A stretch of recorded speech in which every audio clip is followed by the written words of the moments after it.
প্রিয় চাকরি প্রত্যাশী ভাই ও বোনেরা, আসসালামু আলাইকুম।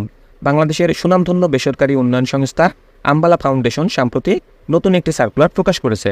আজকে আমি আপনাদের মাঝে উক্ত সার্কুলারটির সকল তথ্য উপস্থাপন করব এবং শুরুতেই আমি আপনাকে বলতে চাই, আপনি যদি এই ধরনের সার্কুলারগুলো নিয়মিত পেতে চান তাহলে অবশ্যই আমার এই চ্যানেলটি সাবস্ক্রাইব করে দেবেন এবং পাশে থাকা বেল আইকনটি চেপে অল বাটনে প্রেস করে দেবেন।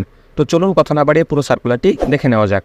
তো দেখতেই পাচ্ছেন যে আম্বালা ফাউন্ডেশন আজকে যে সার্কুলারটি প্রকাশ করেছে এটি হচ্ছে একটি জরুরি নিয়োগ বিজ্ঞপ্তি এবং এই সার্কুলারটিতে তারা 4টি ক্যাটাগরিতে মোট 360 জনকে নিয়োগ প্রদান করবে এবং শেষেই যে পদটি রয়েছে অর্থাৎ 4 নম্বর যে পদটি রয়েছে সেই পদে তারা প্রায় 300 জনকে নিয়োগ প্রদান করবে এবং এই পদটিতে আপনি এইচএসসি পাস করলেই আবেদন করতে পারবেন।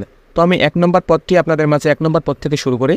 প্রথম যে পদটি রয়েছে সেই পদটি দেখতে পাচ্ছেন এলাকা ব্যবস্থাপক এবং এই পদের পদসংখ্যা হচ্ছে 10 জন এবং এই পদে আবেদন করতে হলে আপনার শিক্ষাগত যোগ্যতা থাকতে হবে স্নাতক অথবা স্নাতকোত্তর এবং আপনার বয়স সর্বোচ্চ 47 বছর হতে পারবে।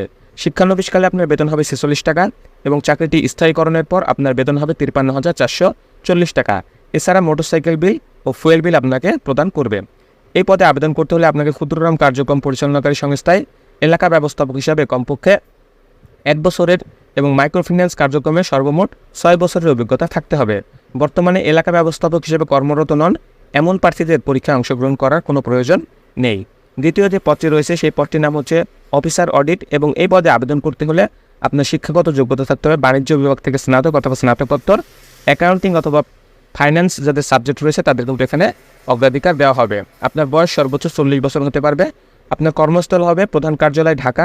শিক্ষানবিশকালে এই পদে বেতন হবে 28,800 টাকা এবং স্থায়ীকরণের পর সংস্থার নির্ধারিত বেতন স্কেলে অনুযায়ী সর্বসাকুল্যে বেতন হবে 32,810 টাকা। জাতীয় পর্যায়ের ক্ষুদ্রঋণ কার্যক্রম পরিচালনাকারী সংস্থায় অডিটর হিসাবে কমপক্ষে 1 বছরের অভিজ্ঞতা সম্পন্ন আপনাকে হতে হবে। 3 নম্বর যে পদটি রয়েছে সেই পদটি হচ্ছে শাখা ব্যবস্থাপক এবং এই পদের পদসংখ্যা হচ্ছে 40 জন। এই পদে আবেদন করতে হলে আপনার শিক্ষাগত যোগ্যতা থাকতে হবে স্নাতক অথবা স্নাতকোত্তর পাস এবং আপনার বয়স সর্বোচ্চ 45 বছর হতে পারবে। শিক্ষানবিশকালে আপনার বেতন হবে 34,600 টাকা এবং যখন আপনার চাকরিটি স্থায়ীকরণ করা হবে তখন আপনার বেতন হবে 41,760 টাকা।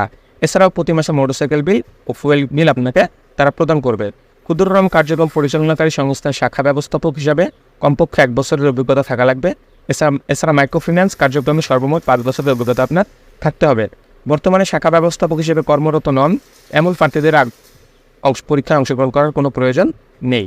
তারপরে 4 নম্বর যে পদটি রয়েছে সেই পদটির নাম হচ্ছে ক্রেডিট অফিসার এবং এই পদের পদসংখ্যা হচ্ছে 300 জন। এই পদের যদি আপনি আবেদন করতে চান তাহলে আপনার শিক্ষাগত যোগ্যতা হতে হবে এইচএসসি পাস অথবা স্নাতক পাস অথবা আপনি যদি স্নাতকোত্তর পাস করে থাকেন তাহলে এই পদটিতে আবেদন করতে পারবেন। আপনার বয়স সর্বোচ্চ 35 বছর হতে হবে অর্থাৎ 35 বছরের বেশি যদি হয় তাহলে আপনি এই পদটিতে আবেদন করতে পারবেন না। প্রশিক্ষণকাল 2 মাস এবং প্রতি মাসে আপনাকে 5,000 টাকা করে তারা ভাতা প্রদান করবে। সফলতার সাথে প্রশিক্ষণকাল সম্পূর্ণ করার পর মূল্যায়নের ভিত্তিতে শিক্ষানবিশ কর্মী হিসেবে আপনাকে তারা নিয়োগ প্রদান করবে এবং তখন আপনার বেতন হবে 25,000 টাকা এবং যখন শিক্ষানবিশকাল শেষ হয়ে আপনি যখন স্থায়ীকরণ বা চাকরিতে পার্মানেন্ট হয়ে যাবেন তখন আপনার বেতন হয়ে যাবে 29,447 টাকা। এছাড়াও মোটরসাইকেল মেনটেন্যান্স এবং জ্বালানির জন্য নির্ধারিত হারে খরচ প্রদান আপনাকে তারা করবে। এই পদে আবেদন করতে হলে আপনার কোনো অভিজ্ঞতার প্রয়োজন নেই। তো এই পদে আবেদনকারীকে বাংলাদেশের যে কোনো স্থানে মাঠ পর্যায়ে কাজ করার মূল মানসিকতা থাকতে হবে। সকল পদের প্রার্থীদের কম্পিউটার পরিচালনায় অভিজ্ঞতাদের অগ্রাধিকার দেওয়া হবে অর্থাৎ আপনি যদি কম্পিউটার জেনে থাকেন তাহলে কিন্তু আপনি এখানে অগ্রাধিকার পাবেন। প্রার্থীদের বৈধ ড্রাইভিং লাইসেন্স সহ মোটরসাইকেল চালানো জানতে হবে।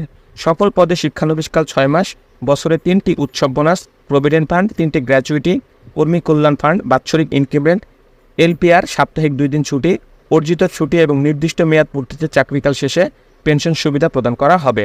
মাঠ পর্যায়ের পুরুষ কর্মীদের বিনা খরচে একক আবাসন সুবিধা এবং নারী কর্মীদের ক্ষেত্রে বেতনের অতিরিক্ত 1,000 টাকা আবাসন ভাতা প্রদান করা হবে।